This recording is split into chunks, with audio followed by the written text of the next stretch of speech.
मिळाली त्या महायुतीच्या विजयाचे शिल्पकार हे फक्त महाराष्ट्रातल्या कोट्यावधी लाडक्या बहिणींचे भाऊ एकनाथजी शिंदे साहेब आहेत. मला आजही आठवतं आदरणीय शिंदे साहेबांचं विधिमंडळातलं पहिलं भाषण. त्यामध्ये ते म्हणाले होते, आम्ही दोघं मिळून 200 करणार हा शब्द आहे या सभागृहामध्ये, आणि ते नाही केलं तर आम्ही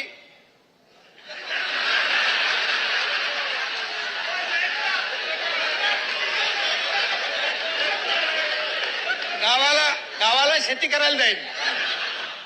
मान्य एकनाथजी शिंदे साहेबांनी छाती ठोकपणानं सांगितलेलं होतं की महायुतीचे जर 200 आमदार नाही निवडून आले तर गावी शेती करायला जाईल. साहेब, तुमच्या कर्तृत्वानं महाराष्ट्रानं तुम्हाला असा कौल दिला की तुम्हाला शेती करायला जावं लागणार नाही, पण विरोधकांची मात्र महाराष्ट्रानं माती केली आणि 60 आमदार शिवसेनेचे आले आणि महायुतीचे 200 पेक्षा जास्त आले.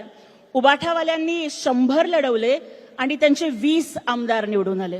महाराष्ट्राची जनता किती हुशार आहे बघा. लढवले 100, आले 20. लोकांना माहितीये ते आहेत 420, म्हणून त्यांचे आमदार आले 20. साहेबांच्या नेतृत्वाखाली आपण लढवल्या 80 जागा, निवडून आले 60.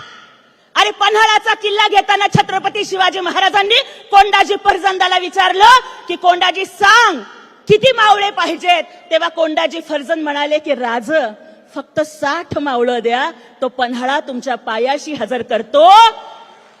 माननीय एकनाथजी शिंदे साहेबांचे 60 आमदार निवडून आले कारण एकनाथजी शिंदे साहेबांनी महाराष्ट्राच्या पाठीचा कणा ठेवला ताठ. एकनाथजी शिंदे साहेबांनी महाराष्ट्राच्या पाठीचा कणा ठेवला ताठ.